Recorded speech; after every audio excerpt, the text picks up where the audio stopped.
बिहार में आरा शहर है, जी जी वहाँ से एक साहित्य की पत्रिका निकलती थी। अब भी कभी कभी उसके अंक आ जाते हैं। आपने भी नाम सुना होगा, जनपथ।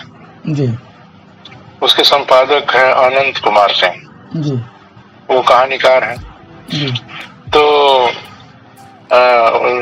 2008-9 में जी मैं उसमें एक स्तंभ लिख रहा था। उसका जी शीर्षक था मित्र की कविता। जी तो इस कॉलम में मैंने एकांत श्रीवास्तव पर, विमल कुमार पर, नीले उपाध्याय पर, बद्री नारायण पर लेख लिखा। तो बद्री नारायण आरा के रहने वाले हैं, वो भी अनंत बाबू के मित्र हैं, अनंत कुमार सिंह के। अनंत कुमार सिंह हम लोगों से सीनियर हैं, उम्र में 5 साल 6 साल बड़े होंगे। जी जी तो जब हमने उसमें थोड़ी सी आलोचना की बद्री नारायण की, तो उनका फोन आ गया और उसमें वो बहुत इमोशनल हो गए और एक तरह से रोने लगे। अच्छा। हमारी पत्नी से कहा कि बात कराइए। वो हमारी पत्नी को भावा कहते थे कि हमारे छोटे भाई की पत्नी है, और कहा कि इनको रोकिए, ऐसी आलोचना न लिखें ये। उसमें बात किया थी ना कि 1993 में बद्री नारायण की कविता आई थी प्रेम पत्र, और केदारनाथ सिंह ने उस पर पुरस्कार देते हुए भारत भूषण अग्रवाल पुरस्कार उनको मिला था 93 में। उसमें एक टिप्पणी की थी जिसमें उन्होंने एक जगह लिखा था कि बद्री नारायण की इस कविता में प्रेम की पीड़ा दिखती है। तो वहीं से ये मुहावरा उठा करके हमने अपनी आलोचना में लिखा कि बद्री नारायण समकालीन नए कवियों में हिंदी के नए घनानंद है। अच्छा। क्योंकि रामचंद्र शुक्ल ने रीतिकालीन कवि घनानंद को कहा था ना कि प्रेम के पीर के कवि हैं। अब केदारनाथ सिंह ने उसी को कह दिया। रामचंद्र शुक्ल का मुहावरा है, हिंदी साहित्य का इतिहास पढ़िएगा तो उसमें घनानंद के बारे में उनकी टिप्पणी है जी कि प्रेम के पीर के कवि हैं। तो केदारनाथ सिंह ने क्या लिखा कि प्रेम की पीड़ा के कवि। जी पीर को ही तो पीड़ा कहा जाता है। जी जी और क्या। तो कहने का मतलब कि हमने एक सही बात कहनी चाहिए, लेकिन उसको रोक दिया उन्होंने। उस अंश को उन्होंने हटा दिया, कहा कि ये नहीं छपेगा। अच्छा। तो इस तरह से मतलब आलोचना से मेरा सच जो है सुनना नहीं चाहता। हाँ, मोह भंग हुआ।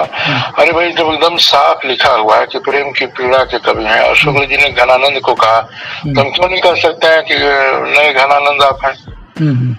घनानंद ने भी तो प्रेम की कविताएं ज्यादा लिखी। जी जी। रामधारी सिंह दिनकर ने तो उनको रीतिकालीन कवि माना ही नहीं, कहा कि उनमें एक तरह का रोमांटिसिज्म दिखता है। सुजान को लेके लिखते रहे। हिंदी में स्वच्छंदतावादी कविता की शुरुआत दिनकर घनानंद से मानते हैं। अच्छा। हाँ, कि हमारे यहाँ रीतिकाल में ही आ गया था। जैसे कुछ लोग कहते हैं ना कि रोमांटिसिज्म तो मलिक मोहम्मद जायसी के पद्मावत में ही दिखता है। जी। तो आलोचना में एक बात और सोचना आपसे कि आलोचना में आप वैचारिक प्रतिबद्धता का क्या महत्व मानते हैं? समकालीन आलोचना में इसे कहाँ पाते हैं आप? देखिए, हमारे यहाँ हिंदी में जी आलोचना की कई श्रेणियां हैं, कई सरणियां हैं। जी। जैसे एक आलोचना है जिसको लोग कहते हैं कि ये कलावादी आलोचना है। जी। जो रचना में कविता कहानी में उसके स्ट्रक्चर पर, उसके शिल्प पर ज्यादा जोर देती है, भाव पक्ष को इग्नोर करती है। जी। तो इस तरह की बहुत सारी आलोचनाएं लिखी गई हैं। आगे चल करके संरचनावादी, उत्तर संरचनावादी आलोचना भी लिखी गई है। जी जी। लेकिन आलोचना जो है, जी। आपने वैचारिक प्रतिबद्धता की बात की है। जी जी। तो विचारधारा से जुड़ करके जो हिंदी में आलोचना लिखी गई, वो प्रगतिशील और जनवादी आलोचना कही जाती है। जी। जो मार्क्सवादी लोग हैं, जिन्होंने मार्क्सवाद का अध्ययन किया है, उसके हिसाब से वो रचनाओं को अपनी कसौटी पर कस करके देखते हैं। तो प्रतिबद्धता की बात मार्क्सवाद से जुड़ी हुई है, प्रगतिवाद और जनवाद से जुड़ी हुई है।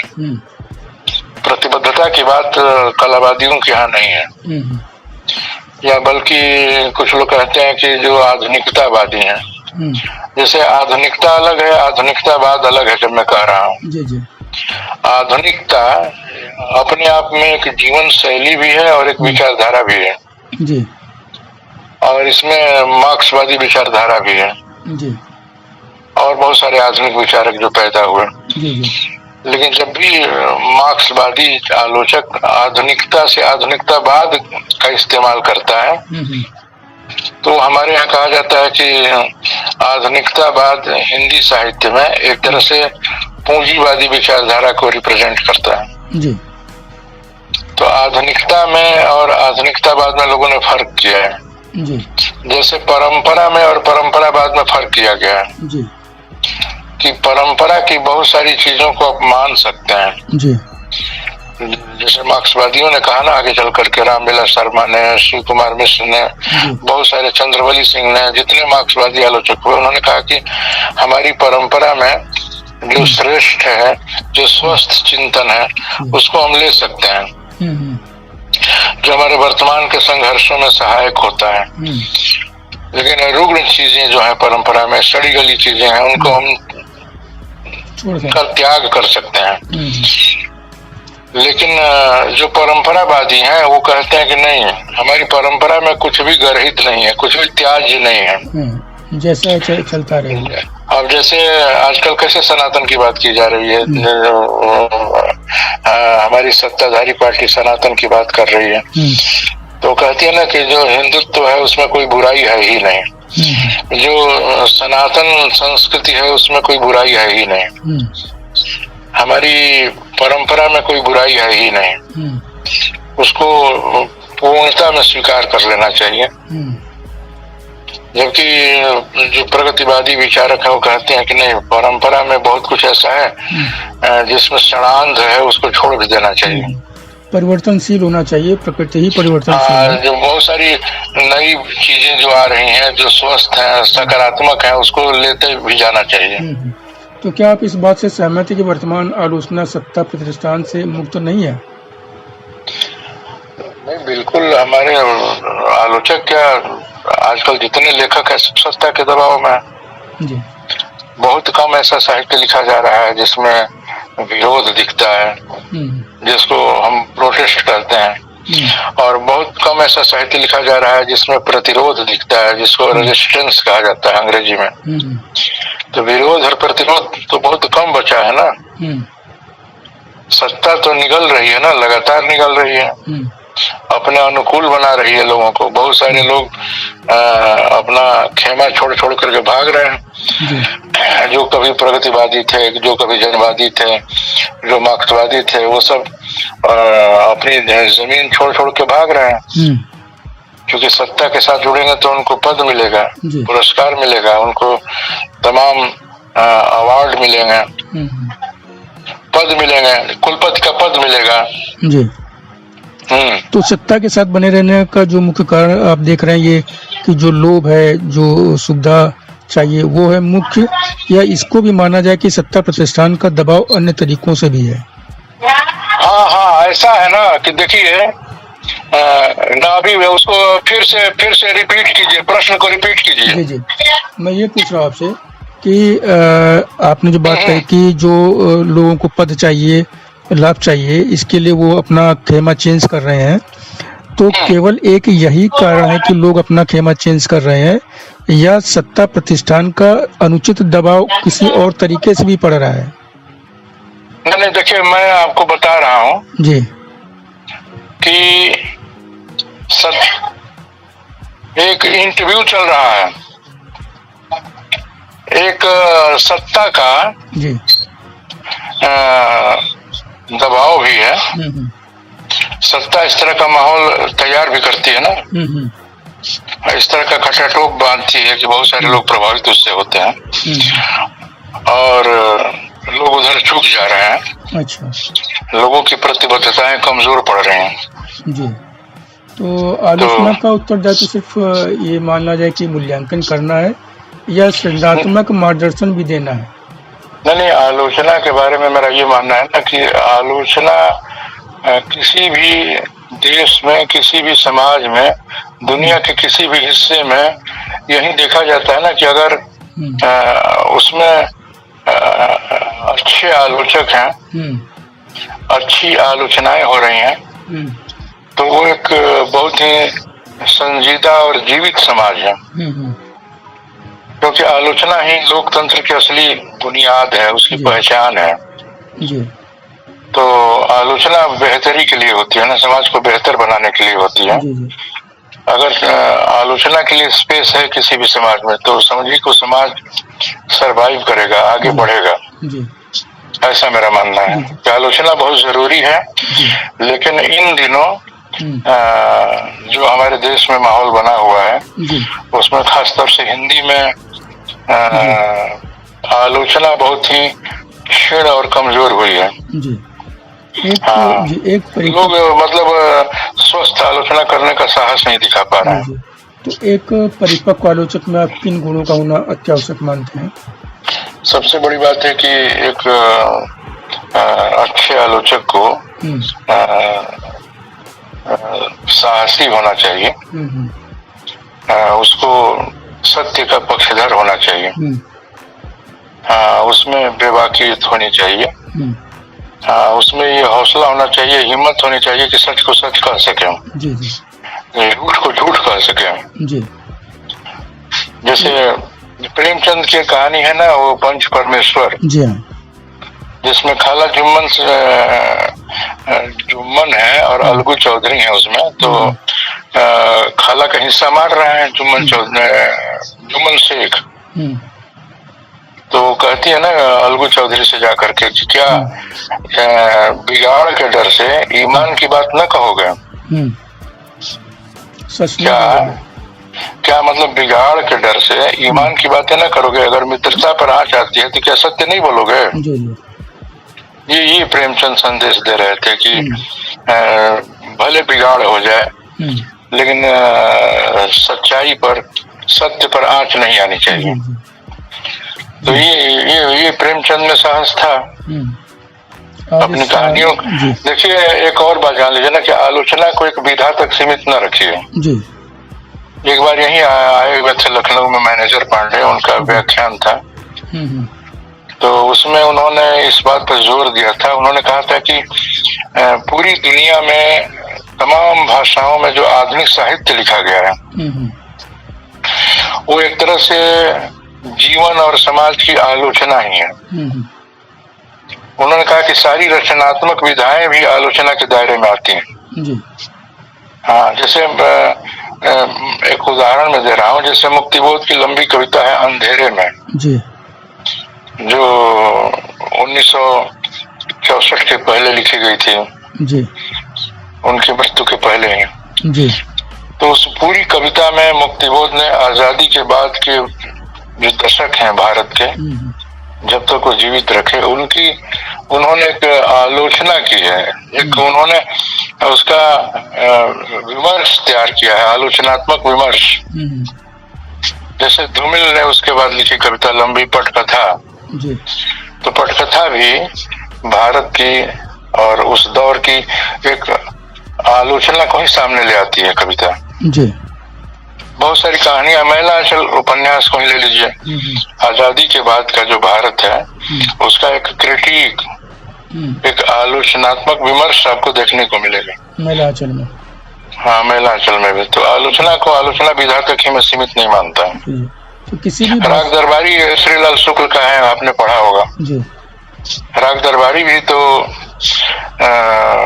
उस दौर में जो लिखा गया था 60 के दशक में, तो अपने समाज का उसके केंद्र में एक कस्बा है शिवपालगंज, अवध का एक कस्बा है। तो उसमें भी उन्होंने उस दौर के समाज की और जो पूरा सिस्टम है हमारा सरकारी, उसकी उन्होंने आलोचना की है। जो हमारी डेमोक्रेसी है, हिंदी में रघुवीर सहाय कवि हुए हैं जो दिनमान के संपादक थे जी जी, तो उन्होंने भी तो अपनी कविताओं के माध्यम से लोकतंत्र की कमजोरियों पर चोट किया है, प्रहार किया है। जी जी जी जी। तो किसी भी भाषा के साहित्य में आलोचना विधा का कमजोर होना या बस नाम का होने से उस भाषा के साहित्य पर क्या प्रभाव पड़ता है? बतौर आलोचक आपकी क्या राय है इस बारे में? नहीं, वो देखिए, आलोचना का नहीं होना एक साहित्य के लिए बहुत बड़ा संकट है जी। हाँ, आलोचना के बारे में नामवर सिंह ने कहा था ना कि आलोचक जो है अपनी आलोचना के माध्यम से अगर वो बहुत ईमानदार है तो रचनाओं के लिए क्लियरिंग हाउस का काम करता है जी। मतलब बहुत सारी रचनाएं जो कूड़ा है उसको किनारे कर देता है, जो श्रेष्ठ है और उसको जो श्रेष्ठ है, जो अच्छी रचनाएं हैं उनको सामने लाके खड़ा करता है जी। हाँ, तो पाठक को पता चल जाता है बिना मेहनत के कि अमुक अमुक कहानियां, अमुक अमुक कविताएं हमको पढ़ना चाहिए, वो अच्छी है कविताएं, वो कहानियां अच्छी हैं, वो उपन्यास अच्छा है। तो लेकिन इस तरह के का जो धर्म है आलोचक का, उससे आलोचक विमुख हुआ है। जी जी। हाँ, तो ये तो मैं स्पष्ट मानता हूँ। अच्छा, तो क्या यह कहना उचित है कि हिंदी साहित्य में आलोचना से भी ज्यादा कमजोर स्थिति जो है वो व्यंग्य की है? हरिशंकर परसाई के पहले और उनके बाद कोई उनके करीब भी नहीं दिखता, इसके पीछे क्या कारण देखते हैं आप? देखिए, आपको मैं एक बात बताऊं, जिस तरह से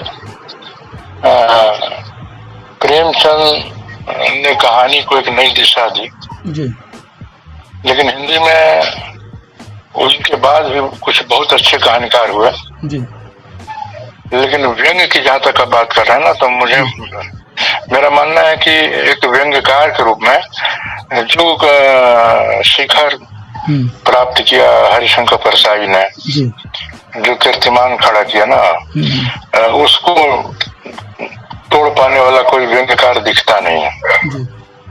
तो हाँ, जैसे आज हिंदी में दो विधाएं ज्यादा लिखी जा रही हैं, जैसे गजल बहुत ज्यादा लिखी जा रही है और दूसरी बात की व्यंग्य भी बहुत ज्यादा लिखा जा रहा है, हर अखबार में व्यंग्य छपता है जी।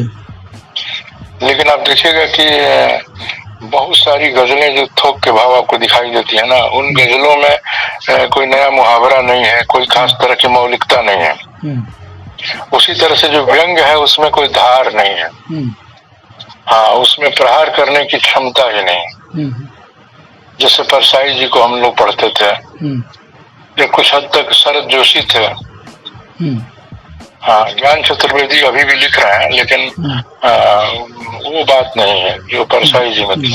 एक बार फिर से आलोचक या आलोचना की बात कर लें कि नई पीढ़ी में किसी आलोचक से आप कोई आशा रखते हैं कि वो आलोचना विधा को आगे ले जाएगा, शिखर पे बहुत आगे बढ़ाएगा वो? अब आप लखनऊ में देख लीजिए, पूरे देश की बात छोड़ दीजिए, यहाँ सबसे वरिष्ठ आलोचक हैं वीरेंद्र यादव जी।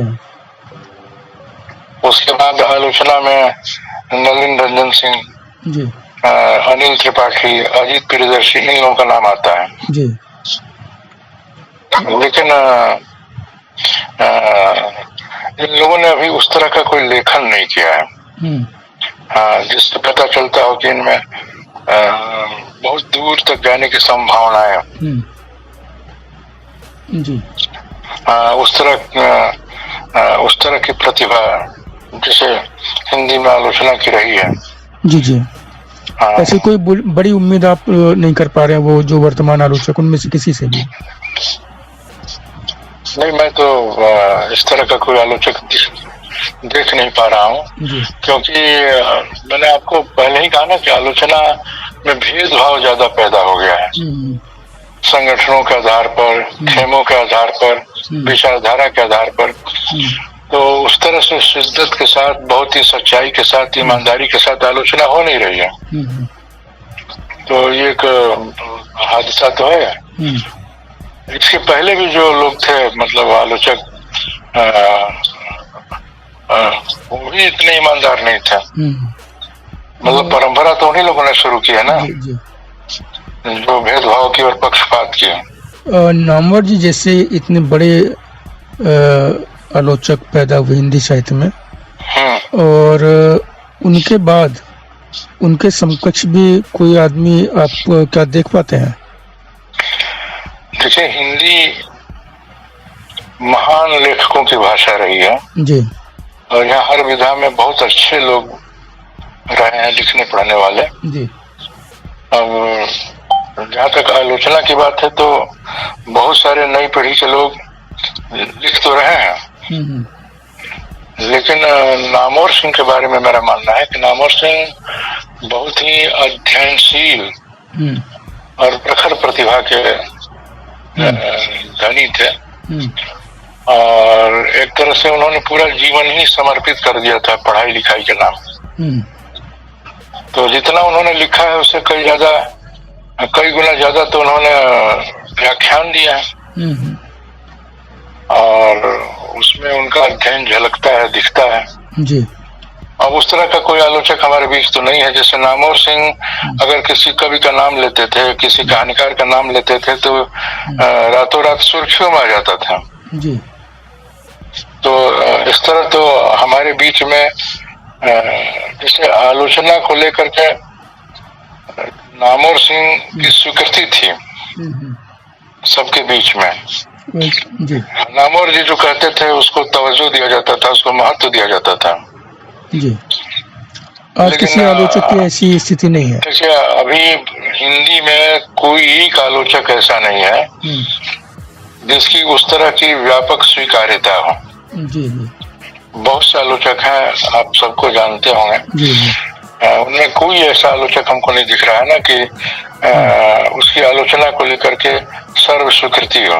हिंदी साहित्य के लिए वाकई गंभीर, जैसे आपको कवि मिल जाएंगे कुछ उस तरह से, कहानीकार भी मिल जाएंगे, कथाकार भी मिल जाएंगे, लेकिन आपको कोई आलोचक ऐसा नहीं दिखाई देगा जिसको लेकर के उतनी स्वीकार्यता हो। जी। बहुत सारे आलोचक। हाँ जी। हिंदी के लिए एक तरह से गंभीर संकट का विषय है। खैर इससे थोड़ा सा अलग हटके बात करते हैं आपसे कि आपने लोकनायक जयप्रकाश नारायण के संपूर्ण क्रांति देखी, इंदिरा गांधी का आपातकाल, उनका पतन, जनता पार्टी की सरकार देखी, और देखा इस सरकार में जैन कॉलेज परिसर बिहार में छात्रों पर गोलीबारी, उनकी दर्दनाक मौत। इससे आपकी आत्मा इतनी आहत हुई कि 3 दिन बाद ही 7 जुलाई 1979 को आपने पहली भोजपुरी कहानी लिखी, घरवा सोन भाई। तो कैसे याद करते हैं आप आपातकाल को, जनता पार्टी की सरकार के कार्यकाल को?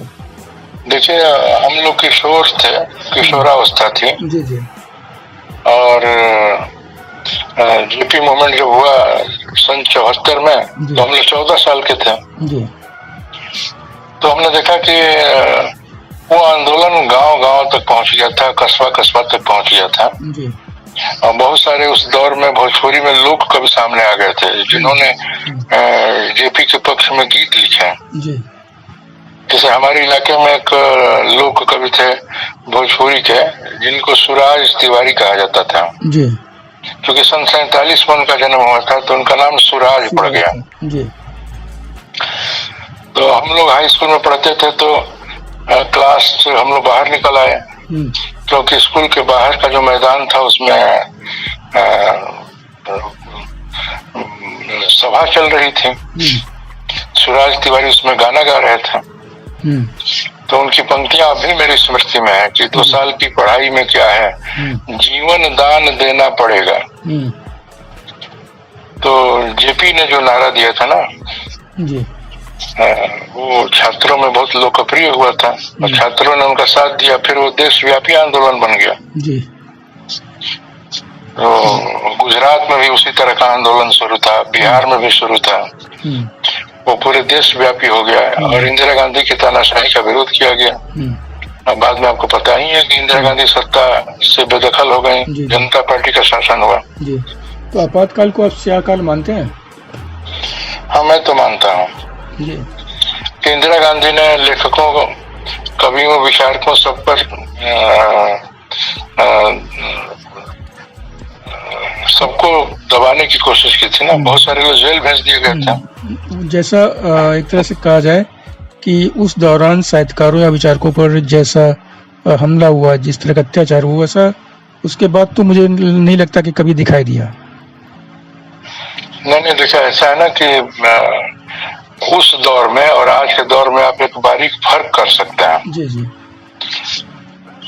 जैसे इंदिरा गांधी का जो आपातकाल था ना, वो सबके सामने था जी, एकदम क्लियर था, स्पष्ट था, घोषित था कि आपातकाल चल रहा है। हाँ, कि इमरजेंसी लागू है देश में और अभिव्यक्ति की आजादी बाधित हुई है, सरकार के विरोध में, सत्ता के विरोध में लिखने पढ़ने से रोका जा रहा है। जी जी।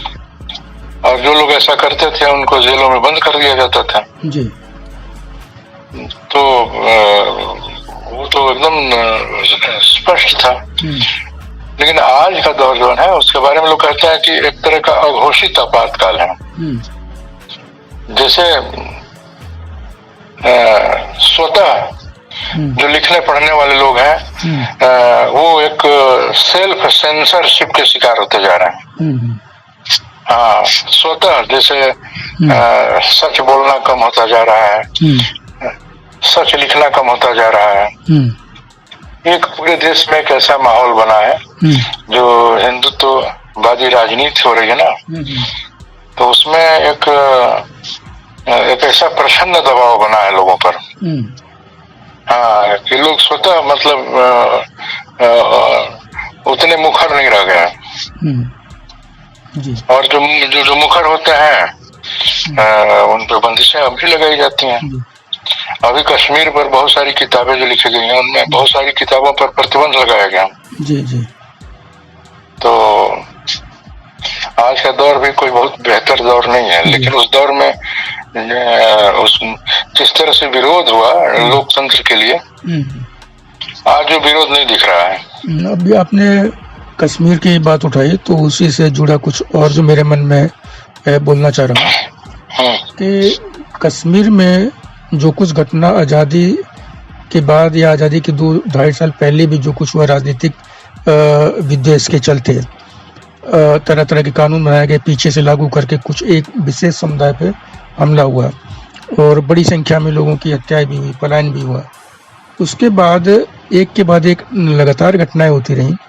कश्मीरी पंडितों का इतना बड़ा पलायन हुआ, उनके ऊपर बर्बर अत्याचार हुए, सब कुछ हुआ, लेकिन जितना बड़ा अत्याचार उन पर हुआ कश्मीरी समुदाय पे, कश्मीरी पंडित से मतलब सिर्फ पंडित नहीं है, जो भी गैर मुस्लिम समुदाय या हिंदू है उसकी बात है। नहीं देखो, बहुत क्लियर जान लीजिए। देखिए वहाँ जम्मू कश्मीर में हमारे एक कवि मित्र रहते हैं अग्निशेखर। जी जी। मतलब हमसे उम्र में बड़े हैं, वो जम्मू में रहते हैं, जम्मू तवी में। जी जी। तो उनसे मेरी बातें होती हैं। दरअसल कश्मीरी पंडितों के साथ जो कुछ हुआ, जिस तरह की बर्बरता दिखाई गई, जिस तरह से लोग मारे गए, जिस तरह से सामूहिक उनका नरसंहार हुआ, तो उसकी तो मैंने हमेशा आलोचना की। लेकिन कोई बहुत अच्छा दौर नहीं था वो। देखिए हिंदी साहित्य में क्या उस बर्बर समय या हत्याकांड या जो भी हुआ उस पर उस तरह से लिखा गया जिस तरह से अन्य कहीं कोई घटना होती है उस पर लिखा जाता है? नहीं, अग्निशेखर जी हमेशा इस सवाल को उठाते रहे हैं। मंगलेश डबराल से उनकी बहस हो जाती थी कि हमारे यहाँ जो तथाकथित प्रगतिशील लेखक हैं उन पर आरोप लगता रहा है कि वो सेलेक्टिव मुद्दों पर लिखता है। जी। हाँ, आपको तो उनको बहुत बेहतर पता है कि कहाँ मुखर होना है, कहाँ चुप हो जाना है। आपको तो विष्णु खरे जी को आप जानते होंगे, बहुत अच्छे हाँ, बिल्कुल बिल्कुल, बहुत बड़े साहित्यकार थे। तो जब सीरिया युद्ध IS आतंकवादी वहाँ पे संगठन हमला कर रहा था और लोग बच के भाग रहे थे, तो उसमें एक बालक छोटा सा था 2.5-3 साल का, और उसके माता पिता लेके भाग रहे थे और अंततः नाव उनकी डूबती है और वो बच्चे की डेड बॉडी तट पर आ जाती है पानी से बह के। उस पर उन्होंने एक बड़ी कविता लिखी थी, बहुत ही मार्मिक कविता थी। आलन नाम था बालक का। तो मैंने उस कविता को पढ़ने में बहुत मुझे दुख हुआ। जहाँ भी कहीं भी अगर किसी भी मानवता का हनन होता है तो वो निश्चित तौर पर दुखद है। मैंने उनसे ये पूछा, ये बताइए कि कश्मीर में इतने समय से हो रहा है, इतने लोगों को इतनी बुरी तरह से मारा जा रहा है, उस पर आपकी कोई कविता अभी तक नहीं आई। तो कुछ एक और बात है ना, जैसे अब इतनी दूर न जाइए, मतलब अभी पहलगाम में जो कुछ हुआ तो उस पर कोई कविता नहीं लिखी गई। कुछ नहीं, वो शांत एकदम सब। मेरी जानकारी में जो सो कॉल्ड सेकुलर और प्रोग्रेसिव लोग हैं उन्होंने कोई कविता नहीं लिखी। लेकिन जिन लोगों ने कभी फलस्तीन और गजा को देखा नहीं, उस पर लगातार वो कविताएं लिख रहे हैं। तो ये मतलब इसीलिए ना आरोप लगता है सेलेक्टिव होने का। तो विष्णु जी, मतलब दुनिया में किसी भी कोने में अगर इस तरह का अत्याचार हो रहा हो तो उसके खिलाफ आपको खड़ा होना चाहिए, तो आपको सेलेक्टिव नहीं होना चाहिए। तो विष्णु खरे जी थोड़ी देर चुप रहे और मैं बात को और आगे बढ़ाऊं, उसके पहले उन्होंने कहा अभी मैं थोड़ी देर में या आपकी फिर किसी दिन बात कीजिए इस बारे में, और उसके बाद फिर हमारी इस विषय में उनसे बात नहीं हो पाई। तो खैर, एक तो ये जो आपने बात खुद ही स्पष्ट कर दी कि सिलेक्टिव लिखा जा रहा है या इस तरह की बातें हो रही है, फिलिस्तीन की बात होती है लेकिन कश्मीर की बात नहीं होती, पहलगाम की बात नहीं होती। जी। तो खैर यही सारी स्थिति जो है ये हिंदी साहित्य के लिए अच्छी नहीं है निश्चित तौर पे, लेकिन फिर भी मैं ये जानना चाह रहा हूँ नई पीढ़ी के ऐसे कौन से कवि जिनसे आप प्रभावित हैं, आपको बड़ी अपेक्षाएं उनसे हैं? नहीं, अभी तो जैसे हमने आपसे पहले वाले एपिसोड में आपसे हमने बात की भी थी कि हिंदी में कम से कम दर्जनों ऐसे कवि हैं जो अच्छी कविताएं लिख रहे हैं, जिनकी कविता पढ़ करके आपको अच्छा लगता है, पढ़ करके आपकी समझ बढ़ती है। तो जैसे मैंने कहा ना कि बहुत सारे कवि हैं, जैसे एक कवि है विभाग वैभव। हाँ, वो अच्छी कविताएं लिख रहा है, उसकी कविताएं मैंने पढ़ी हैं। इसी तरह से एक कवि है कुलेंद्र पटेल, नया लड़का है। इसी तरह से एक इलाहाबाद का लड़का है सौम्य मालवीय। जी। हाँ, इनसे आपको अच्छी अपेक्षा है, उम्मीद है इनसे? हाँ, जैसे अभी अपने अखबार के लिए मैंने उनकी कविता कल आने वाली है मेरे अखबार में। जी। हाँ, उस कविता को असद जैदी ने भी अपने फेसबुक वॉल पर डाला था। तो विभाग वैभव, सौम्य मालवीय, अदनान कफील दरवेश, कुलेंद्र पटेल, कुमार वीरेंद्र जो आरा के हैं, अब दिल्ली में रहते हैं, हरे प्रकाश उपाध्याय, एक राजस्थान के कवि हैं प्रभात, ऐसे ही इलाहाबाद में संतोष चतुर्वेदी हैं। कहानीकारों की बात करें तो ऐसे बहुत से अविनाश मिश्र हैं। तो ऐसे कौन से कहानीकार हैं जिनकी कहानियां आपको प्रभावित करती है, उनसे आपको अपेक्षा है? अब जैसे इधर जिन कुछ कहानीकारों ने अच्छी कहानियां लिखी हैं उसमें एक मनोज पांडे भी हैं, चंदन पांडे हैं। तो इन लोगों ने कहानियां अच्छी लिखी हैं। जी। और वर्तमान हिंदी साहित्य में आप लेखन की जो ऐसी कौन सी प्रवृत्तियां देख रही हैं, उसमें आप नकारात्मकता या सकारात्मक उन्हें क्या पाते हैं?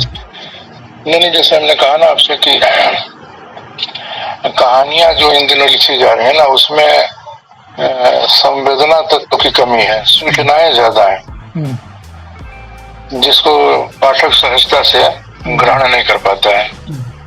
इसी तरह से कविताओं में भी एक खास तरह की बौद्धिकता दिखाई देती है, जिसके चलते आम आदमी उसको पढ़ना नहीं चाहता है। हाँ, अगर कोई बहुत पढ़ा लिखा आदमी नहीं है तो उन कविताओं को नहीं पढ़ना चाहेगा। हाँ, तो भाषा, शिल्प, प्रयोग आदि इन सब की दृष्टि से वर्तमान साहित्य को कहाँ पाते हैं आप? देखिए, कुल मिलाकर साहित्य तो आगे ही बढ़ रहा है जी, हर विधा में। हाँ, अगर कवियों की संख्या ज्यादा नहीं है, अच्छा लिखने वालों की संख्या हमेशा से कम होती रही। जी। हाँ, चाहे वो कहानी हो, कविता हो, उपन्यास हो, चाहे वो थिएटर हो, ड्रामा हो, आलोचना हो, किसी भी विधा में स्तरीय लेखन तो हमेशा बहुत कम होता रहा है ना। अब आप लेकिन संकट, देखिए संकट पर बात कीजिए कि संकट कहाँ पर है। जो हमारी आज की रचनाशीलता के सामने मुख्य संकट है, वो संकट है बाजारवाद का। जैसे आज हर लेखक थोड़ा सा लिख पढ़ करके रातों रात स्टार बनना चाहता है, चर्चा में आना चाहता है, ग्लैमर चाहता है। जी ये पहले की पीढ़ी के लेखकों में ऐसा नहीं था। जी आजकल श्रम और साधना कम है जी और ग्लैमर की चाहत ज्यादा है। जी अगर 10 कविताएं कोई लिख लेता है तो चाहता है कि मेरी किताब आ जाए किसी अच्छे प्रकाशन से। जी जी तो धैर्य की कमी भी है। जी, सही कह रहे हैं। कोई संघर्ष नहीं करना चाहता पहले की तरह। जी, आपकी धर्मपत्नी इंदु जी भी वर्षों से कविताएं लिखती आ रही हैं। 2023 में उनका पहला काव्य संग्रह रश्मि प्रकाशन से आया था, माँ की रसोई में नमक। और उनकी विविध विषयों की कविताओं के लिए लेखक प्रकाशक जो हैं हरे प्रकाश उपाध्याय लिखते हैं कि इंदु जी की कविताएं हमारा हाथ थाम कर मानवीय मूल्यों के निकट ले जा रही हैं। समाज में मानवीय मूल्यों के अनवरत ह्रास पर उनकी दृष्टि का बना रहना उनकी ऊर्जा है। लेखन की तरफ उनका रुझान प्रारंभ से रहा है या कभी पति की इच्छाओं ने उन्हें कवित्री बना दिया? नहीं, ऐसा नहीं है। देखिए, उनका पारिवारिक माहौल ऐसा था। अच्छा। उनके पिताजी 2 भाई थे और दोनों ही हिंदी के प्रोफेसर थे। जी। इनके बड़े पिताजी ही थे जो जैन कॉलेज आरा में मेरे गुरु भी थे, चंद्रभूषण तिवारी जी जी, जो आलोचक थे और वाम के संपादक, जिनकी चर्चा मैंने की है कई बार जी। और इनके पिताजी भी लिखते पढ़ते तो नहीं थे उस तरह से, लेकिन हिंदी के प्रोफेसर ही थे कॉलेज में। कलेर कॉलेज गया में पढ़ाते थे। तो लेकिन अपने मायके में रह करके शुरुआती दौर में इनमें लेखन की उस तरह की कला नहीं थी। हिंदी से एमए किया इन्होंने, फिर बाद में मेरे संग साथ का तो प्रभाव पड़ा ही, क्योंकि एक साहित्य का माहौल घर में है। तो इधर मैं देख रहा हूँ कि वो लगातार लिख रही हैं। अच्छा, बहुत अच्छी बात है। हाँ, और कुछ कविताएं वो अच्छी भी लिख रही हैं जी। तो ऐसे ही आपके जो युवा पुत्र मोहित जी हैं, वो भी कवि हैं। उनके पहले का उनकी किताब की एक छोटी सी भूमिका मैंने भी लिखी जी जी। हाँ, जैसे जी, उनका जो संग्रह है हंसी के पीछे का शोर, हाँ, वो मोहित का है। जैसे देखिए, अब कविताएं लिखते थे, लेकिन अब आगे चल करके उन्होंने लेखन इधर बंद कर दिया है। अच्छा। हाँ, ज्योतिर्विज्ञान में पीजी कर रहे हैं लखनऊ विश्वविद्यालय से। अच्छा। हाँ, उनकी दिशा थोड़ी मुड़ गई है दूसरी तरफ जी। हाँ, ज्योतिष का अध्ययन करने में लगे हुए हैं। अच्छा। तो लेकिन देखिए, वो पारिवारिक माहौल होता है ना, उसमें आदमी लिखने पढ़ने लगता है। हाँ, ये बहुत ही सहज गुण है। हाँ, आदमी कुछ लिखने पढ़ने लगता है। हमारे दोनों बच्चे हिंदी नहीं पढ़े, लेकिन दोनों हिंदी अच्छा लिख लेते हैं जी। चलिए, अच्छी बात है। हाँ, अंग्रेजी हिंदी दोनों का ज्ञान रखते हैं। अच्छा। आगे बढ़ने से पहले आपसे यह समझना में जरूरी लग रहा है कि 21वीं सदी के बीते जो 2-2.5 दशक में हिंदी साहित्य में जो भी लिखा गया है या लिखा जा रहा है, क्या उसमें समाज का वास्तविक स्वरूप दिखता है, पीड़ित का पक्ष मुकर रहता है, या फिर इस बात को स्वीकार किया जाए कि भारतीय राजनीति की तरह हिंदी साहित्य भी तुष्टीकरण का शिकार है? नहीं, ऐसा नहीं है। अभी बहुत सारे कवि ऐसे हैं, बहुत सारे कहानीकार ऐसे हैं, कथाकार ऐसे हैं, बहुत सारे नाटक ऐसे लिखे जा रहे हैं जिसमें आज के ज्वलंत मुद्दों को उठाया जा रहा है, सामाजिक सच्चाइयों को, वास्तविकताओं को केंद्र में रखा जा रहा है। ऐसा नहीं है, उस पर आपकी निगाह पड़े, इसकी जरूरत है। बहुत सारे ऐसे मतलब लेखक हैं जो अच्छा लिख रहे हैं, जिनको पढ़ करके आपको देश दुनिया के बारे में जानकारी होती है, आपकी समझ बढ़ती है। बिल्कुल। देखिए, मैंने बात की देखिए, अच्छे लेखन की मात्रा भले कम हो, लेकिन अच्छा लेखन हो रहा है। नहीं, मैंने बात की पीड़ित पक्ष का मुखर रहना ज्यादा जरूरी है। तो इस दौरान जो लिखा जा रहा है उसमें पीड़ित पक्ष का मुखर, जो पक्ष है पीड़ितों का, वो ज्यादा मुखर रहता है, या फिर जो जैसे भारतीय राजनीति है तुष्टीकरण का शिकार चली आ रही है बराबर, तो हिंदी साहित्य भी ऐसे ही तुष्टीकरण का शिकार चल रहा है? नहीं, ऐसा नहीं है। देखिए, हुआ क्या है ना कि जैसे पहले साहित्य में मुख्य धारा की बात की जाती थी, लेकिन जो मुख्य धारा का वर्चस्व है वो टूट गया है ना विमर्शों के बाद। अब जैसे मुख्य धारा जैसी चीज अब रही ही नहीं जी। अब जैसे दलित विमर्श है तो उन लेखकों का अपना ग्रुप है, उनमें भी कई छोटे छोटे खेमे बने हुए हैं, स्त्रियों का अपना अलग खेमा बना हुआ है। तो जिनको लोग पहले मानते थे हाशिए का, वो स्वतः संघर्ष करके केंद्र में आ गए। आज टेक्नोलॉजी का युग है, एआई का युग माना जा रहा है, तो एआई ने, सोशल मीडिया ने देखते देखते पूरा परिदृश्य एक तरह से बदल दिया है। इसने न सिर्फ यंग जनरेशन को बल्कि प्रौढ़ों को भी साहित्य से दूर किया है। इस परिवर्तन को आप कैसे देखते हैं? नहीं, मैं तो ये मानता हूँ ना कि सोशल मीडिया ने सोशल मीडिया में सिर्फ आप नकारात्मकता नहीं ढूंढ सकते हैं। सोशल मीडिया एक बहुत बड़ा प्लेटफॉर्म बना हुआ है जी। बहुत सारे कवियों और लेखकों को हम जान ही नहीं पाते अगर सोशल मीडिया नहीं होता। पत्र पत्रिकाओं में जो संपादक थे वो धांधली करते थे, पक्षपात करते थे, अच्छी रचनाओं को भी जगह नहीं देते थे। खुद मैं अपने बारे में मानता हूँ कि सोशल मीडिया में लिखने पढ़ने के चलते मेरी और लोगों का ध्यान गया, ज्यादा लोगों तक पहुंच पा रहे हैं। हाँ, नहीं तो आप तो देख रहे हैं कि लखनऊ में जो पत्र पत्रिकाएं निकलती हैं उनमें बहुत सारे ऐसे भी संपादक हैं जो बहुत ईमानदार हैं और सही रचनाओं का चयन करके छापते हैं। जैसे कथाक्रम के संपादक जो शैलेंद्र सागर हैं जी जी, उनके बारे में मेरा मानना है कि वो बहुत ही ईमानदार और निष्पक्ष संपादक हैं जी। कहानियां भी लिखते हैं, उपन्यास भी लिखते हैं, लेकिन उसी तरह से आप कुछ और पत्रिकाएं हैं उनके बारे में आप ऐसा नहीं कर सकते। हाँ, उनमें भी उसी तरह की निष्पक्षता है। सही कहा। जैसे बहुत सारी पत्रिकाएं निकल रही हैं, उनमें कुछ ईमानदार भी संपादक हैं, लेकिन कुछ ऐसे हैं जो बहुत ज्यादा पक्षपात भी करते हैं। हाँ, जो अच्छी रचनाओं को जगह नहीं देते हैं, कमजोर को ही जगह देते हैं जी। सही कह रहे हैं आप। तो हाँ, जो उनको विज्ञापन दिला सके, जो उनको चंदा दिला सके। हाँ। अब इसमें कोई संदेह का कोई कारण दिखता नहीं कि हम पूरी तरह से सोशल मीडिया के युग में जी रहे हैं। इस परिवर्तित जो परिदृश्य में आप साहित्य को कहाँ पाते, इसकी भूमिका क्या हो सकती है? देखिए, सोशल मीडिया एक त्वरित माध्यम है। जैसे आपने अभी कोई कविता लिखी, कोई लेख लिखा, कोई टिप्पणी लिखी, तुरंत डाल दिया, बहुत सारे लोगों ने पढ़ लिया जी। या ब्लॉग पर आपकी कहानी आ गई। अब आपको अलमारी तक जाने की जरूरत नहीं है कि प्रसाद की कहानियों की किताब निकालिए। आपने किसी ब्लॉग पर क्लिक किया और उनकी कहानी आपके सामने आ गई जी। जैसे अभी हरिप्रकाश उपाध्याय मंतव्य नाम से अपना एक ब्लॉग चला रहे हैं जी।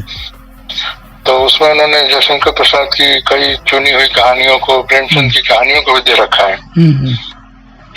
तो सोशल मीडिया त्वरित माध्यम है। अब जैसे अखबार, एक बहुत ही सीनियर आदमी जिसकी आंखें उतनी वो नहीं है पढ़ने लिखने के लिए, वो भी मोबाइल से, लैपटॉप से रात में भी पढ़ लेता है। अखबार का पीडीएफ आप अंधेरे कमरे में भी पढ़ सकते हैं जी जी। ठीक है। तो सोशल मीडिया एक बहुत बड़ा माध्यम बना हुआ है। वो इसके ऊपर डिपेंड करता है, सकारात्मक रहेगा नकारात्मक, वो आप कैसे प्रयोग करते हैं? जैसे हम लोग देखिएगा, बहुत बचपन में ही एक डिबेट, आप नहीं डिबेट में हिस्सा लेते थे कि विज्ञान वरदान है कि अभिशाप है जी जी। तो वे लोग जिनके पास एक विवेक है, जिनके पास एक वैचारिकी है, वो सोशल मीडिया का इस्तेमाल अच्छा करते हैं जी। और वही एक अनाड़ी आदमी है, बुद्धिहीन आदमी है, तो वो सोशल मीडिया का इस्तेमाल रील देखने में करेगा, गंदा वीडियो देखने में करेगा जी। तो हाँ, तो ये अपने अपने विवेक पर है जी। बातचीत को आज यहीं विराम देते हैं, शेष अगले भाग में। धन्यवाद।